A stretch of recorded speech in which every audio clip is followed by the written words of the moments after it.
Welcome to the show. You've joined me here today on Plugged In. I am your host, Lewis Johnson. I'm elated that you have turned your channel to this particular channel tonight. Tonight, we've got a great lineup for you tonight. We want to talk about relationships. This segment will be talked about relationship therapy. That is the title of the show, Relationship Therapy from a Man's Perspective. What I want to do is I want to bring the marriage counseling table to your television set. We're going to save you a trip to the marriage counselor's office. We're going to be talking about some things such as the marriage relationship. What if the fire is going out in your marriage relationship? You want to get that fire rekindled. We're going to talk to the singles about your dating experience. Single ladies, what are a few things that you need to know about a man? A few things you need to know about his thought process. We're going to talk about that as well. We also want to talk about the 5 love languages. What is your love language? What is your partner's love language? Is it hard for you to detect and determine what their love language is? Are you speaking the wrong love language to them? We're going to deal with that as well. I've got a great guest on the show today, Mr. Lamar Bowers. He's joined us with years of TV and radio experience, and we're going to have just a candid conversation today as it relates to relationships. You join me here on Plugged In. Don't go anywhere. Get your popcorn ready. Get your iced tea. We're going to cut away to a video, and we'll be right back. Relationship therapy from a man's perspective. Welcome back to the show. My name is Lewis Johnson, and you've joined me here on Plugged In. Tonight, we are talking about relationship therapy from a man's perspective. And I have a good friend on the show with me tonight, Mr. Lamar Bowers. How you doing, my friend? Well, I'm doing wonderful. Thank you for giving me the opportunity to be on this great platform, Plugged In. Oh, man, this is a great experience just to be able to come on and talk about some relevant issues that relate to our society today. So give the viewers a little bit of information about yourself. What's going on? Who is Lamar Bowers? Well, that's just it. Lamar Bowers is many things. Okay. I try to narrow it down in a real short synopsis. Okay. I do a local radio show called Real Talk, Real Change on 1450 AM, and that show is based on dealing with the social issues of our day and time. But, talking to people that, others may not want to talk to, bringing the various world views out there together and having a dialogue about issues that's pressing on us: marriage, family, fatherlessness, the community, and so on and so forth. I also do a television show that's aired on here called Bowers on the Beat, which is the same type of platform that radio, except we take it to television. We hit the streets and we talk to people, interviews, so on and so forth. But also I'm a community advisor, so to speak. Okay. Done counseling over the years, for about 10 years in Richmond, working with children and families in the Richmond metro area. And further up in my career, over the last 4 years, I've been doing some fatherhood work and health and relationship work. So I've been asked to speak at national and local conferences surrounding healthy families. Like this week, I'll actually be at the Northeast Family Strengthening Conference. Excellent. Speaking with a colleague of mine, Bob Ruthhazer, for First Things First of Greater Richmond. So that's me. Is family. Strengthening families. That's what I'm all about. So you're the man when it's time to talk about relationships. You are the person. I would say that we need to bring in. Well, I'm blessed to be one of many. One of many. Okay. Many. Without any further ado, we're actually going to go into the conversation. So whenever you talk about relationships is a broad topic in any forum. However, we do want to specifically nail down the marriage relationship. We know that the marriage is a covenant that is made before God, but there are some marriages today that are going through some rocky times. The subject of divorce comes up every week in the news. Somebody's getting a divorce, somebody's leaving their mate, their spouse. You've got somebody that's ending up on rocky times. And this is a season where the enemy is really launching out attack against the marriage covenant and against the institution of marriage. So in a marriage situation, say someone, one of our viewers is watching the program tonight, and they are enduring a rocky time in their marriage relationship. Your fire has gone out. You feel as though I don't love my spouse anymore. I really don't know what has come into the marriage, but you know that in your heart you feel that there is a loss of the connection, that the fire has gone out, that there are some things that have hit your marriage that have actually taken your breath away. And so they are actually contemplating divorce right now. So what could you tell someone where the fire has gone out? How can you give them some advice as to how to restore the fire and how to get things back on the right track? Well, Lewis, Yeah, as you know, I guess this is a good opportunity to give a shout out to my wife of 11 years. Yesterday, we celebrated our 11-year anniversary. Thank you, thank you. And that question really made me think about some of the things that we've been through. I think couples need to come to the realization that what we call, when I do a lot of my workshops, we talk about what's called the love chemicals. And these love chemicals are exactly what you might think it is. It's hormonal. It's your neurological system literally reacting to a person when you first meet them. Your body starts firing off all of these feel-good hormones. Yes. Wow. Yes.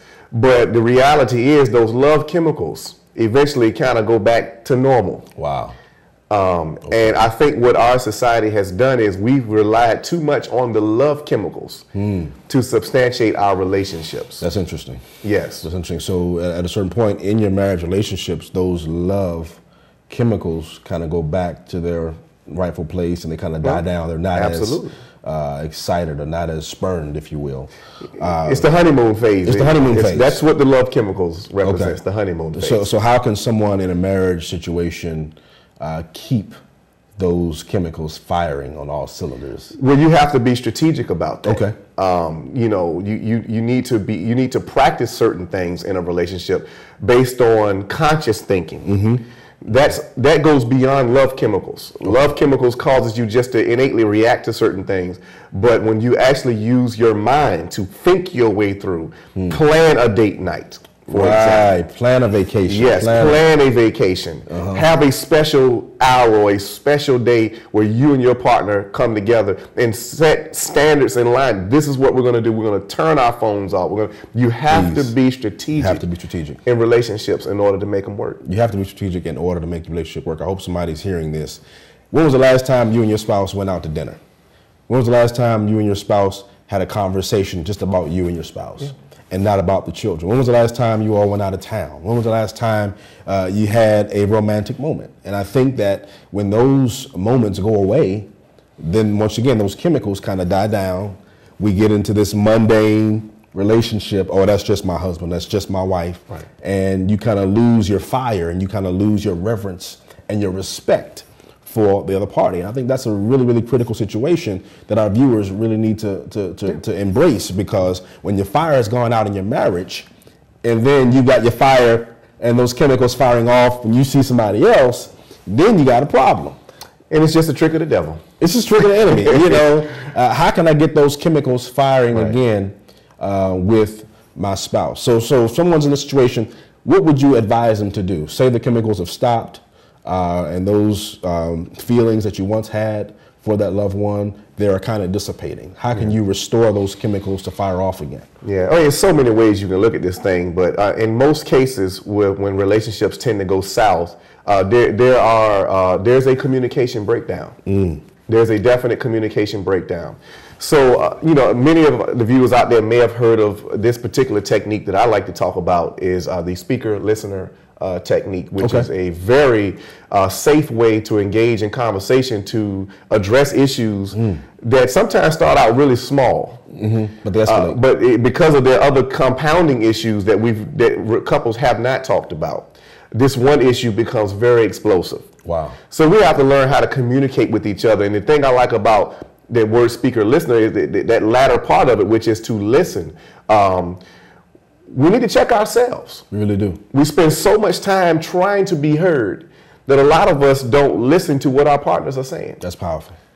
So with that, you know, we don't have a lot of time to get into the technique and all of that, but the concept I can explain briefly is that, again, it just provides a safe place for couples to hear each other.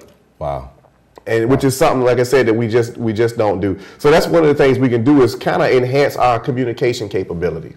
Again, that goes back to being strategic. You have to be disciplined enough to say, I want my marriage to work, I want my relationship to work, and I'm willing to take these steps because I see something bigger in my relationship than the love chemicals. You know, than the physical attributes of my partner. There's something greater here. We got kids, or we set vows, or, you know, something bigger A commitment to something bigger than the love chemicals and something bigger than the physical attributes of a partner. So, yeah. I think that's a really critical, impactful answer. I want to harp on something that you said about communication. Yes. When you're getting to know someone, that's all that happens. It's communication. Right. It's phone calls, it's text messages, it could be a Twitter, a Facebook thing. You're hanging out constantly, getting to know each other. At a certain point, when that communication stops, and then that dialogue ceases to exist, then you begin to lose your connection. Yes.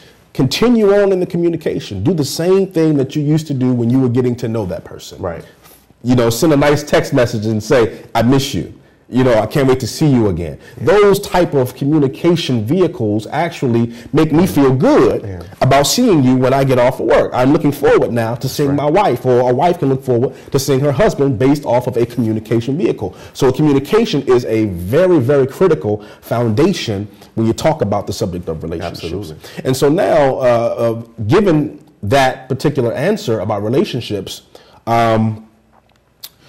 if someone is at a place where they are considering a divorce, the chemicals have stopped firing, they're at a place where, you know what, this is over, I'm done, communication is done, we can't communicate, I can't talk to them, they can't talk to me without arguments. They're at a place where they're at a divorce. We don't want to talk you out of it, but we do want to give you some things to consider.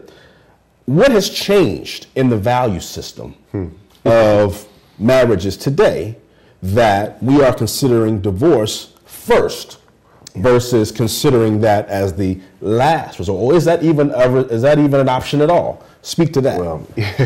Well, first of all, a lot has changed. Okay. In our climate, today's climate, as far as the social atmosphere is concerned. We have, from the 1960s, we have realized at least a 10% drop in married two-parent households. From the 1960s up to now, black families in particular were right at about 90%. Children came from two-parent households back in the late 50s and 60s. Wow. Now we're down to 25, 27%. We're in the 20s, mid-20s. From 90% to Yes. 25%. That is correct. And that is strategically, I can't recall the number across the board, but for the black community, that is staggering. Staggering. It is very and alarming at the same time. So, you know, what has caused this to happen? And you could point to so many things that went on during that critical time point in our history. We had many tipping points. It was a tipping point, but we had many variables that caused that tipping point to take place.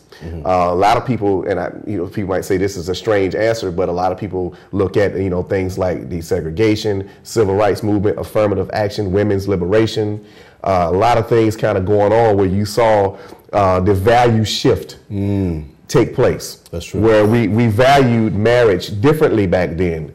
If you had kids involved or there was a pregnancy, I mean, it's just something you knew you had to do what you had to do. Right. But nowadays, it's whatever. The hippie movement, the free love, the freedom, liberty type thing that was going on during that time as well. I would attribute to it at the same time. So we have to look at all of these things and say, how's it working for us now? We talked about the decline in marriage in two-parent households. Richmond has a 80+% out of wedlock birth rate. Oh my goodness! 80% This is just in of the all city of births Richmond. Yes. in the city of Richmond, Virginia, Right. are born to one-parent household. Yes.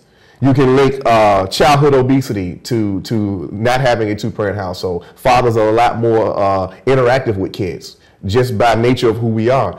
You can link so many things. The massive drug influx of drugs in the lives of many of our kids, ADHD, conduct disorder, ODD, all of these things can be attributed to that family system not being the way it should be. And it's broken down so much. Yes. And the enemy has really launched a strategic attack against the union of marriage. That's right. And so this is why we want to talk about that on this show and various other shows. It's really critical that we continue in the conversation as it relates to the marriage covenant. So aside from that, what do you think is the two major components of a marriage relationship? Two major components. The two major components of a marriage relationship. Speak to that. Number one. Number one is faith. You know, we have an ultimate guidebook, and this is just my belief. Okay. That we have a guidebook of all ages that transcends culture, generations, and everything else. I believe that we have gotten away from that guidebook. Going back to even to talking about the culture, if you really look at the changes and the variables that I talked about, all of it was anti-scripture. Interesting. All of it. None of it lined up with God's word. Wow. Now, I say civil rights, of course that did, but I'm talking about from the standpoint of the breakdown of the family. That did not line up with God's word. So that would be number one. Okay. Okay. Number two is, I would say having, and this is more personal to me as well, having the value of marriage as a top priority in your spirit. Okay. In your inner person. Okay. Is it your top priority? Yeah, well, for a lot of people, it's not. You know, I think people get married nowadays for superficial things. I think we need to talk about that. Why did you get married in the first place? Well, there you go. There's some various reasons why. It could have been a financial decision. It could have been, well, you know, I really wanted to be in an intimate relationship and I just want to be with one person. That was something that you attributed to being married. But sometimes we get married for the wrong reasons. Sometimes people get married because, okay, well, such and such might be expecting a baby, so let me go ahead on and just get married. Right. Or, you know, this or that. And because we get married for the wrong reasons, the foundation is shaky off the top. Right. And so now we've got to come in and try to fix a shaky foundation. Well, you know what, that's why actually in the midst of this conversation, you know, the most important thing that a person out there could do, and I don't know if I'm getting ahead of myself because I may be more talking to singles at this point, but really the best thing that you can do is really take your time to get to know that person. Because, you know, statistically, we know that it takes about 3 to 6 months before the love chemicals kind of go away. And in that time frame, you really begin to see what a person really is all about. You kind of get to know their true ways of operating in that relationship. So that's a 90-day rule. Yeah. The 90-day rule says after 90 days, you will get the real deal, the real lowdown as to if they are who they say they are. But you know, but where we mess up is, right.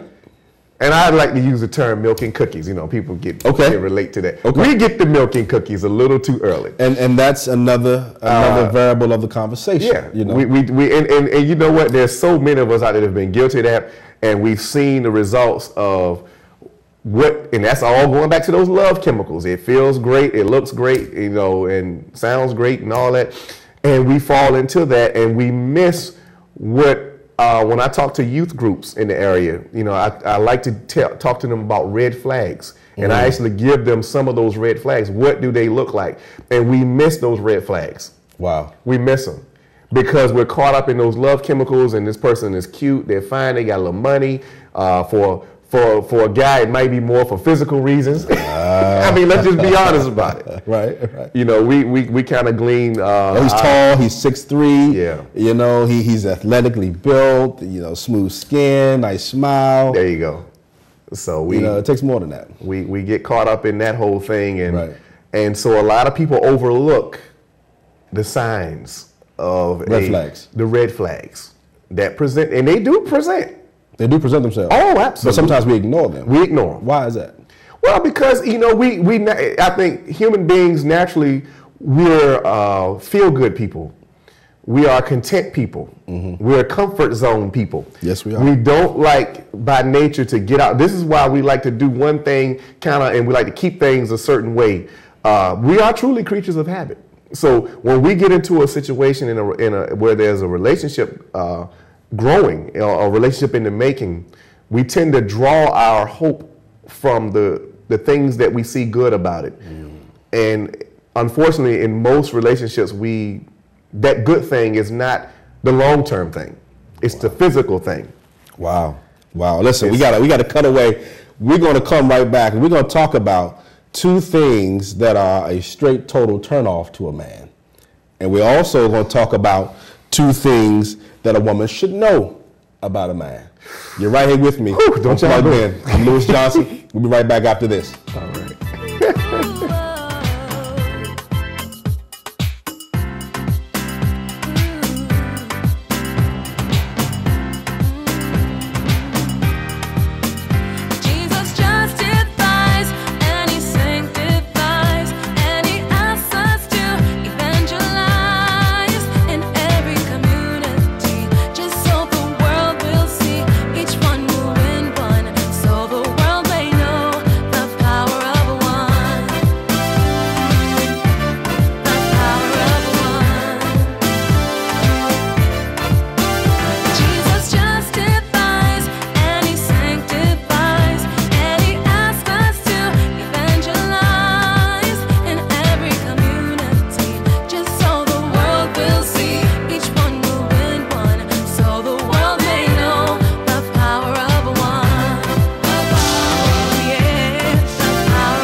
Hey, you are here on Plugged In. I'm your host, Lewis Johnson, and tonight we are talking about relationships.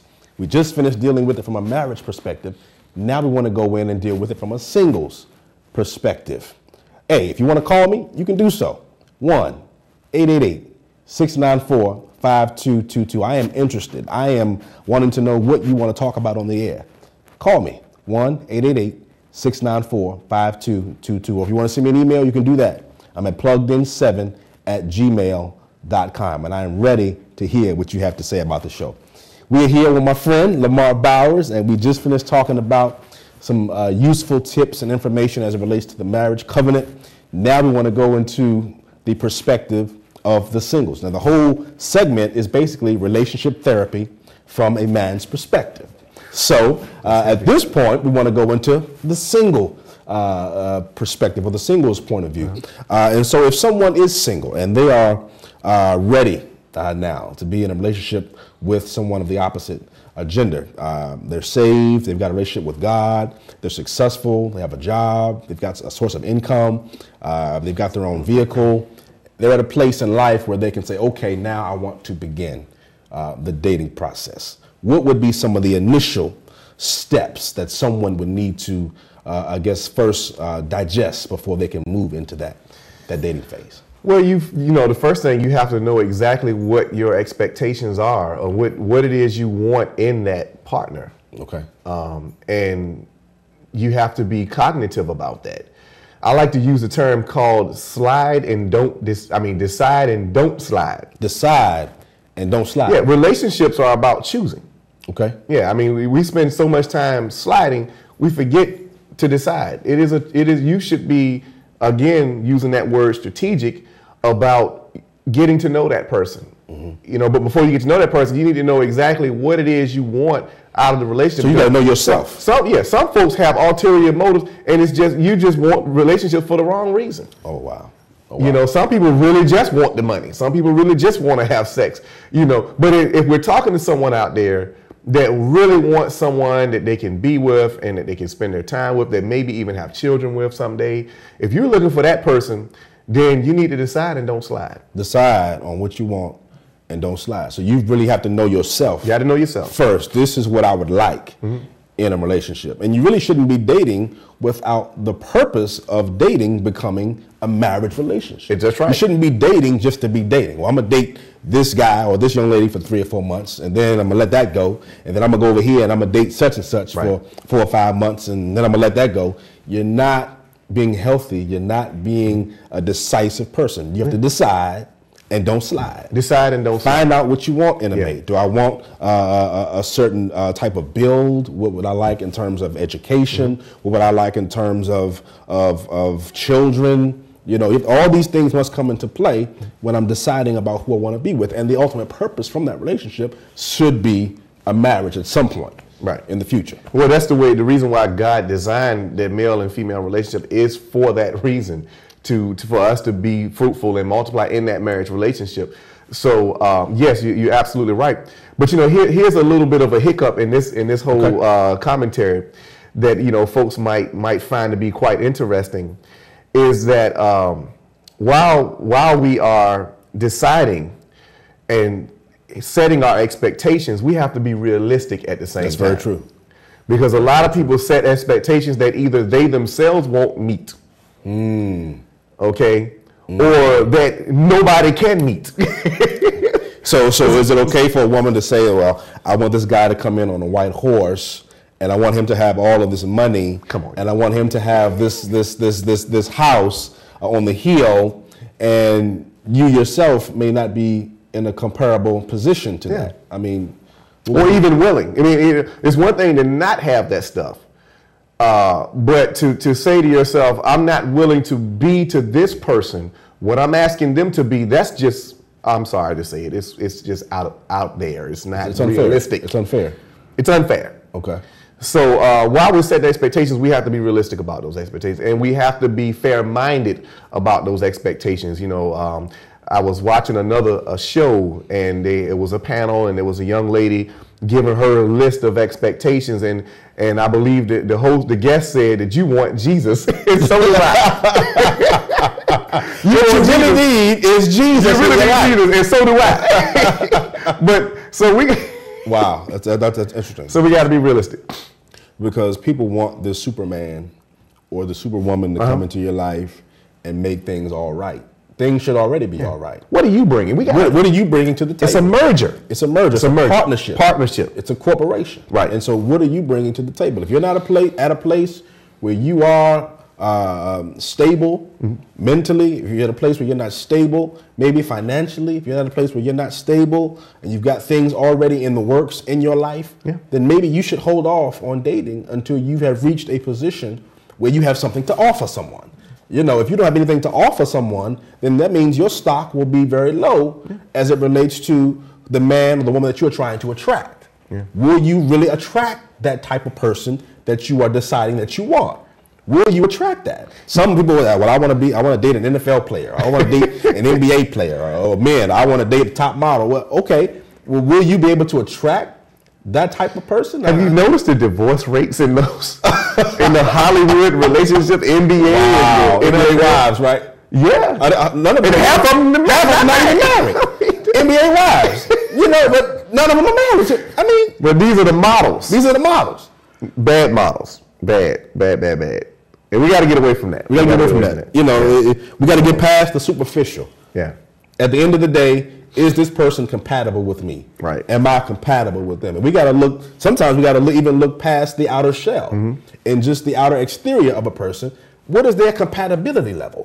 Can I talk to this person? Right. Can I go out and have a good time with this person? Can I travel with this person? Is this person bad at money? Yeah. Is this person bad at having a decent conversation? Yeah. I mean, where is your compatibility level? Yeah.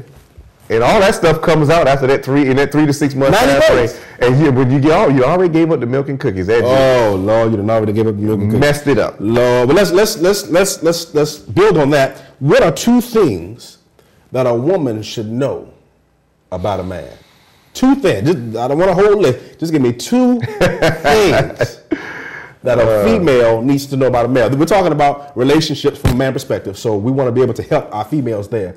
But what are 2 things that a woman should know about a man? I would say that a man, the number one thing that a man looks for in a relationship, if he wants a relationship, okay, a man that really wants a real woman in his life, the number one thing he's looking for is support and validation. Wow. It's not money. It's not your house or your car. Wow. It's not the sugar mama. Wow. Really, to a real man, the sugar mama is not that impressive to a real man. Because we've been taught and raised to actually be the person that's taking care of you. Wow. That's for a real man. So for anybody getting offended by that, check yourself. Check yourself. Wow. But that's the number one thing to know about us. We want validation. We want validation. We want somebody that's there for the long haul, that's down the ride. Not going to turn your back on us. Not going to turn your back on us. Not going to be a traitor. Not going to talk about us behind our back. That's right. And I think one of the other things that's going to be very important to a man is respect. Yeah. You know, it's going to be very hard in a relationship to talk to him any kind of way, to treat him any kind of a way. We're not built for that. We're not built for that. We're not built to handle that very well. We're not built to handle that very well. So you really need to take into consideration how you're treating him. How does he see you? Yeah. What does he like about you? And these things are very critical. So I think those are very, very, very good points. Respect. But it's something else in here that we tend to not like to talk. When it's appropriate in the marriage relationship, and I guess we're kind of talking to singles, but this is something to think about to the single folks out there. When it's appropriate, a lot of women say that men, this is one of the things about Gary Chapman in the 5 love languages, we'll get into that a little bit later. Definitely we'll get into that. But one of the things he said during the conference when he was here, he talked about sex. Okay. And I mean, I know I was amen in what he said, because he was like, a lot of people say, well, men want to have sex a lot. But that is a natural aspect of us. Okay. And I think the culture has said we should shut that down. Okay. Because, I don't know, there seems to be a stigma around that, and again, I'm talking about in the marriage relationship, not outside of marriage. But he talked about the physicality of a man that causes us to be that way. So is it? It's a natural thing. I mean, there's chemical issues with that. Testosterone. It's testosterone. It's hormonal. Right. So it's not out of the ordinary Right. to have a mate or a husband who is interested in intimacy. So if we're having a counseling session and you bring your husband in and you say he want to have sex too much, I would say to you he's supposed to. In the marriage covenant. In the marriage covenant. That's what's supposed to happen anyway. That is a natural. I mean, there's a buildup that takes place in a man. Oh my goodness. That's a whole other show. That's a whole nother show. That's a whole nother show. We can't deal with that today. That's somebody. But from the singles perspective. Yeah. From a singles perspective, if a woman is looking for a man, she needs to know that there needs to be a level of respect in place, that I need to be here to support this man. I need to be here to talk to this man like he's got some sense and he's not a dog or a child. Right. Those things are very critical to a relationship. So what are the two things that turn off a man? I mean, we talked about the things that women should know about a man, but what are the two things that is a turn off, just a straight turn off to a man? Well, disrespect. Okay, that's one. Disrespect. Yeah, absolutely. Okay. But let me bring some clarity to that. It's not just just to say disrespect. That's a broad That's a broad term. Broad term. Okay. But to be more specific is that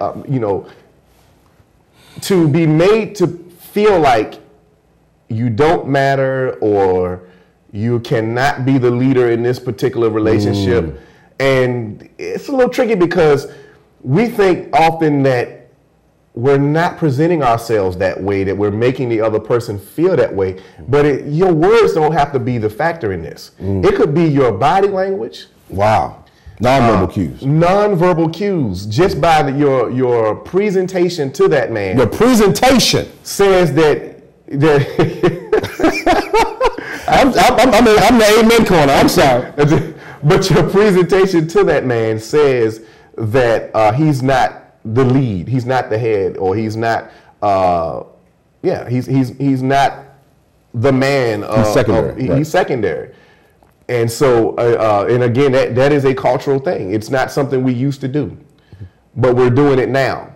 And this is why I like to talk to the ladies. Yes, men, we have a lot of responsibility, but the ladies also need to recognize their spirit in relationships, because it's easy to subscribe to the culture.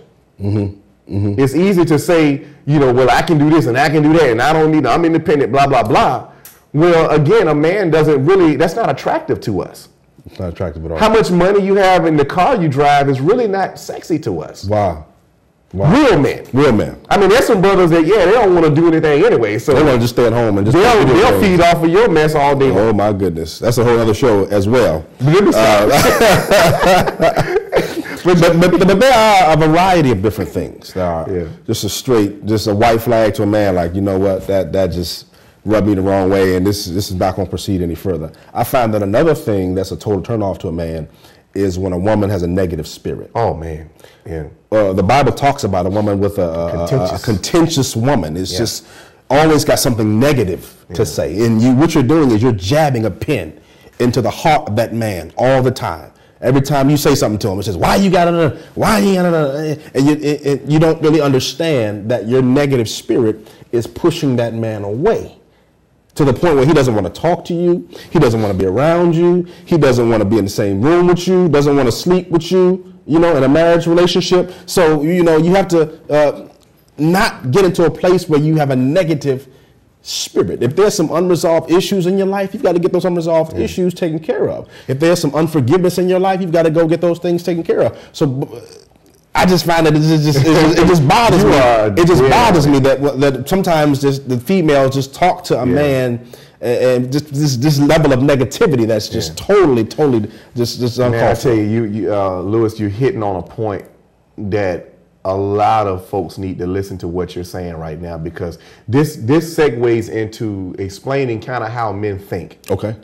We are compartmentalized thinkers. Okay. We're not spaghetti thinkers. Come on. There's research on this. Okay. Women's brains are wired a little bit differently than ours. Okay. So they can kind of compound things and multitask. Shift here, shift there. Where a guy is like, give me this, okay, that's where I am. More linear. Okay. Right.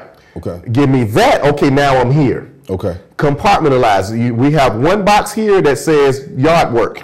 That's what I'm doing. That's my goal for today. That's computer, email list, address that, bam.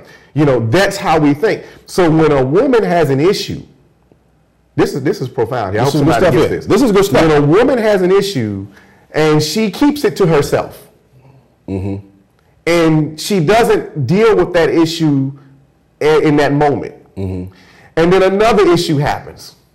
Meanwhile, football is on. Oh my goodness. Lord have mercy. Not the game. The game is on. The game is on, Lewis. The game is on. Now we got another issue because my sock is on the floor. Now the issue from last week is getting ready to come up.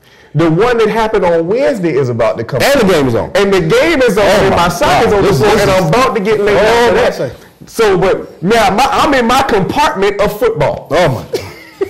Talk about it. Talk about it. And so now there's a blow up. Now there's a blow up. Now there's a fourth issue because you want to talk about the sock, the issue from Wednesday, and the issue from last week, and I want to watch my game. Oh my Savior. We gotta deal with this. But see, when men and women get on that level, when we can really understand each other, we can really be a blessing to our families. We can. This is not about football. This is just to make a point. It's just to make a point that there's communication. Maybe it's the wrong time. It's lack of understanding. Men, we got to understand how women are wired too. Okay, we do. We have a responsibility. This is not all on the women. There are some responsibilities as a man to ensure that my wife or my significant other, my wife, my mate is my mate is happy. Yeah. Have I done a good job of talking to her? Have I done a good job of finding out, is everything okay? Maybe something went down today at work and I haven't even asked. Right. Okay, how was your day? Yeah. And maybe she wants to unload. Yeah. I find that you have to give that woman, that wife, a chance to unload what might have happened during the course of the day. She might have had a horrible day, but she may not want to just unload all of that on you at one time. Yeah. So what you have to do is you have to definitely give her some room to say, okay, what happened? Talk to me about what. And the man, sometimes all we got to do is really just sit there and listen. Right. We're sitting there listening. You are on Plugged In with my man, Lamar. We're live. I'm your host, Lewis Johnson. We're having a great conversation. We're talking about relationship therapy from a man's perspective. And we just went into what is a total turnoff for a man, what are two things you need to look for in your relationship. I mean, oh my God, this is some powerful stuff. What are the signs of a successful relationship? You have people watching right now. What are the signs of a successful relationship? Every relationship is going to have hard times. Every relationship is going to have challenges. It's absolutely what you do with those challenges. Okay. I'm not going to sit here and sugarcoat what marriage can be like. I mean, some people do a lot better at it than others. Okay. But I have not met a married couple yet that did not have problems. Didn't have some obstacles. So it is it's always the working through, the purging of any situation. Now we're talking about marriages. Problems purge us. Okay. And they grow us. They grow us. Yeah.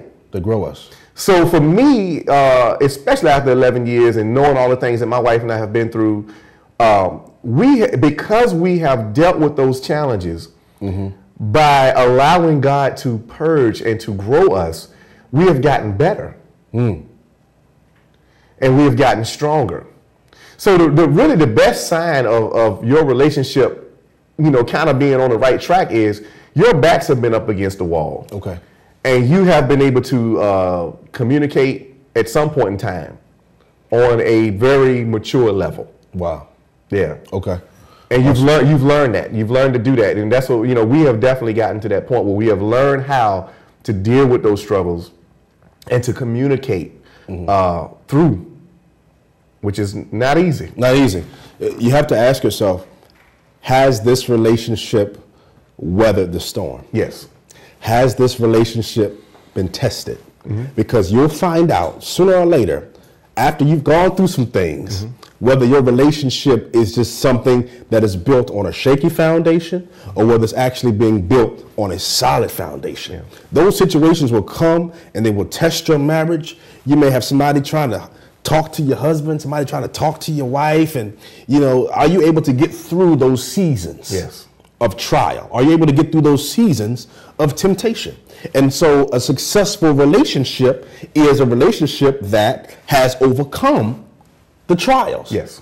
The Bible talks about having come out of the fire, you shall come forth as what? Pure gold. Pure gold. And so your marriage relationship may have to endure some struggles. Your marriage relationship may have to endure some obstacles. Your marriage relationship might have to endure some shaky moments where you don't know what's going to happen.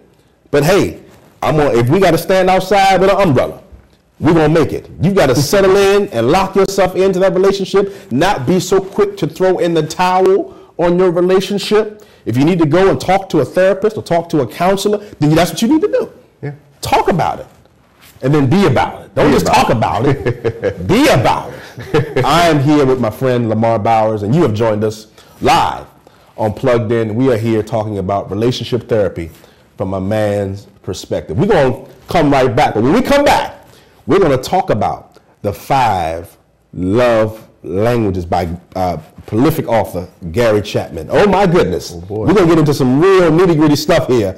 Get your popcorn ready. Get your iced tea. We're coming right back on Plugged In. I'm your host, Lewis Johnson. We'll be right back. We are live. I am here with my good friend Lamar Bowers. Bowers on the beat.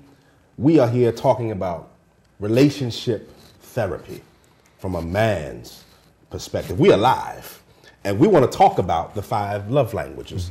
The 5 Love Languages is a book from a very prolific author, Gary Chapman. And he talks about the love languages, being able to speak the right love language to your wife or to your husband. And he lists them. Listeners, I want you to get this because I want you to call in. We're going to take some phone calls in a couple minutes. But the 5 love languages are acts of service, words of affirmation. I'm going to repeat them in a second. Gifts, physical touch, and the last one, quality time. Let me say them again. Acts of service, this means when somebody does something for you. Go put gas in your car, go to a grocery store, things like that. Words of affirmation, I love when you smell that way. You look awesome, you are stunning, you are gorgeous, you are handsome, you are beautiful. Gifts, hey, I bought you a pair of shoes. I was over here and I bought you a nice suit, or I bought you your favorite chocolate, things like that. That's gifts. Then you got physical touch, an embrace, a hug, a kiss. Quality time. Just relax. Go to the movies. Spend the time at a nice restaurant. Things like that. The 5 love languages. Lamar, how important are these love languages? Oh, man, I tell you, every time I hear the 5 love languages and I read about it, it just... something new comes to me every time, and it's so relevant to all of us, because one of the mistakes we all make, including myself, I've made this mistake, is that we have assumed in a given relationship that our partner is thinking along the same lines as we are, or they are behaving this way, so they must be thinking this way because that's what we would normally do. Right. When the reality is, it's more often than not true. Okay. It's not true more often than not that your partner, if they behave a certain way like you do, that they're thinking the same way that you think. Or they are speaking to you the same way that you would speak to them. Words of affirmation, for example, there's introverts and there's extroverts in relationships. Very true. There are people who tend to talk more, and then there are people who don't like to talk at all. Very true. Very true. You have to pull them out. Pull more information out of them. But they still affirm you in certain ways. Okay. It's just not the way that you would do it. Okay. So you have to learn that person's language. You have to learn not only what your love languages are, but their love language. Right. So for instance, if I'm a words of affirmation person and I'm a physical touch person, then my wife needs to know that. Right. So that she can love me in my language. I need to know in likewise manner, she's probably gifts. Gifts is gifts. Quality time. Right. So in that situation, I've only need to know my love languages, but I've also got to know her love languages, and she's got to know her love languages as well as my love languages. We're going to take some calls. What is your love language? Some people say, well, all 5 of them. Acts of service, quality time, gifts, physical touch. If you could just pick 2 of the love languages out of the 5, I want you to call me and tell me what your 2 love languages are. Because I think that it is very critical to your marriage relationship that you know your love languages. Think about it. If you're all 5, you might be kind of a high maintenance person. I'm just all saying, 5. That's a joke. All 5. All 5 is good. But if you could pick 2 of those love languages, acts of service, quality time, gifts, words of affirmation, and what did I leave out? Oh, acts of service, quality time, physical touch, okay, words of affirmation, and gifts. If you could pick 2 of the love languages, which 2 love languages would you pick, and why? What does it say about your personality? Yeah. What does it say about your character? I think it is critical to your relationship for you to know what your love languages are. Call me, 915-5202. I want you to tell me what your love languages are, because this is going to be important to the success of your relationship. Yeah. Your love languages. And what if you knew your partner's love language? Hey, that's another little pop quiz. Okay, tell me not only your love language, but your partner's love language. That's interesting. What if you knew your husband or your wife? That's all I want to hear about. Husband or wife. There you go. Husband-wife relationship. What are your love languages, and what are your partner, your husband or your wife's love languages? Because if you don't know, that's probably the reason why things are not working out the way they need to be working out. That's probably why there's some miscommunication. That's probably why things are off kilter. That's right. Because you all are speaking the wrong love language to one another. There you go. If a person likes physical touch, and you are speaking to that person by bringing them gifts, what's going to happen because you're speaking the wrong love language? You love them, but you are showing them that you love them the wrong way. So how can you generally reverse that to a place where, oh, we got a caller. 5 love languages. We're going to take this call. That's right. There you go. Yes, caller, you on the line? Yes, sir. How you doing this evening? Doing pretty good. How about you? I appreciate y'all. 5 love languages. Yeah. What's up, man? Now, let me explain to you. Uh-oh. I'm not in a relationship right now. Okay. But I appreciate you guys bringing it on, because this is the things I think people need to know before. Okay. As well as doing. Yeah, absolutely. Yes. Prevention. Yes. Absolutely. Absolutely. But thank you so much for calling, sir. Okay. All right. Thank you. An ounce of prevention is worth a pound of cure. It's good to know before you get married whether I know or don't know the love languages of the person that I'm actually getting ready to get married to. Yeah. Call me right now. What are your love languages? I like what he said, though, because that's really the most important part. That's why I like working with the youth. Because, they are relationship, they're dealing with relationship training right now. And they are the future. And so we're hoping that we'll see some statistics reversed. Hopefully, because of some of that work that's being done with the young people. Okay. But anyway, it's good to get them at a foundation where you can teach them some things prior to getting into a whole bunch of mess. Yeah. Because once you've got young people getting into a whole bunch of mess, then it's kind of hard to kind of get them out of the web that they've gotten themselves in. So it's very, very important that we build a foundation in our young people by telling them, teaching them about dating, teaching them about relationships. This is some things you need to look for in a relationship. These are some of the things you are red flags that you alluded to a little bit early on in our conversation. These are some of the things that you need to run from. These are some of the things that you need to say, okay, this is something that I like. Right. And even our 17 and our 18 and our 19-year-old kids in a place where they might begin to, if you're 13, you don't need to be dating nobody. I mean, let's just go ahead and talk about it. I mean, if you're 12 years old and you look like you're 20 years old, I mean, just because your body, is a certain way doesn't mean that your mind is ready to begin dating.